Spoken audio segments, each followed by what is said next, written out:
కనుమరుగవుతున్న నాటక పద్యాలను మీ కనుల ముందుకు తెస్తున్న మీ కాశీ విశ్వనాథాచారి. అందరికీ నమస్కారం. ఇప్పుడు నేను పాడుతున్నటువంటి పద్యం శ్రీ బలిజేపల్లి లక్ష్మీకాంత కవి గారు రచించినటువంటి సత్యహరిశ్చంద్రియము నాటకంలోనిది.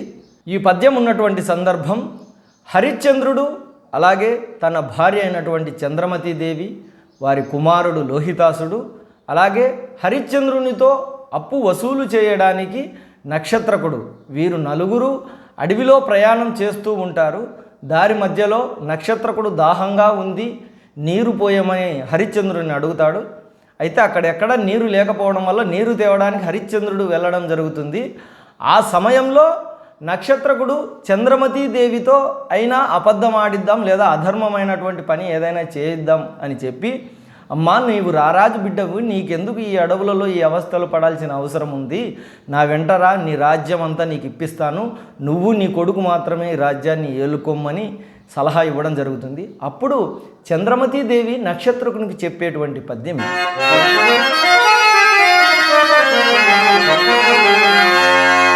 నక్షత్రక బ్రహ్మచారి చాపల్యము వలన నీవిట్లాడితివి, కానీ ధర్మమించుకైనను యోచింపబైతివి. రాజ్యభోగములు అనుభవించునప్పుడు పతి పూజ్యుండును, కాలవశమున ఏదేని కష్టము సంప్రాప్తమైనచో ధ్యాజ్యుండునా. పతి అనుసరణమే కదా సతీత్వమునకు మూలము, చూడు జరుగన్నేరదు దేహయాత్రయును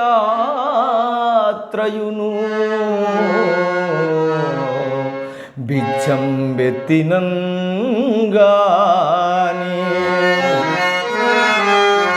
దుష్కరి చర్మంబులెగాని పైకి తగు వస్త్రం వేనియుంలేదు.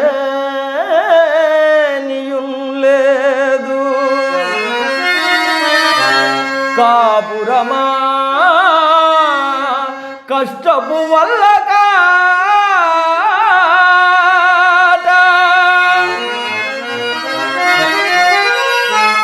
ఇక రూపు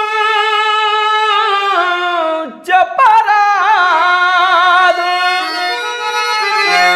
అట్టి మాదిరి భర్త తన మేనగట్టుకొని భక్తిన్ గౌరి పూజింపదే.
ఇక ఈ పద్యం యొక్క భావం సూక్ష్మంగా వివరించుకుంటే, ముందుగా ఆ మాట రూపంలో ఉన్నటువంటి దాని యొక్క భావం, భర్త ధనవంతుడిగా సంపదలు కలిగినప్పుడు గౌరవించడం, కాలవశంతో ఏదైనా కష్టాలు సంప్రాప్తమయ్యి ధనాన్నంతా కోల్పోయి లేదా కష్టస్థితికి దీనస్థితికి వచ్చినప్పుడు అగౌరవపరచడం అన్నది భార్యకు తగదు అని ఉదాహరణతో శివుణ్ణి పార్వతీదేవిని వివరించినటువంటి పద్యం ఇది. శివుడు, ఈ పద్యం యొక్క భావం, శివుడు భిక్షమెత్తుకొందే ఒక రోజు గడవదు, అలాగే కట్టుకోవడానికి తగిన వస్త్రాలు కూడా లేవు, చర్మం కర్రి చర్మం అంటే ఏనుగు యొక్క చర్మాన్ని చుట్టుకొని ఉంటాడు. ఇక కాపురం ఉండేది వల్లకాటిలు అంటే శ్మశానంలో కాపురం ఉంటాడు. ఇక రూపైతే మనం చెప్పలేము, అంత విచిత్రంగా ఉంటాడు అని. అలాంటి వాణ్ణి పెళ్ళి చేసుకొని భక్తితో పార్వతీదేవి సేవిస్తున్నది కదా, అదే స్త్రీలకు ఆదర్శము అని చంద్రమతీదేవి వివరించినటువంటి పద్యం యొక్క భావం ఇది. నేను వివరించినటువంటి భావంలో ఎక్కడైనా పొరపాటు ఉంటే పండితులు, పెద్దలు, తెలిసిన వారు ఖచ్చితంగా క్షమించి తెలియజేయవలసిందిగా ప్రార్థన. వీడియో నచ్చితే లైక్ చేయండి, షేర్ చేయండి, మన ఛానల్ని సబ్స్క్రైబ్ చేయండి. మరొక అమూల్యమైన పద్యంతో లేదా పాటతో మళ్ళీ కలుద్దాం. ధన్యవాదాలు.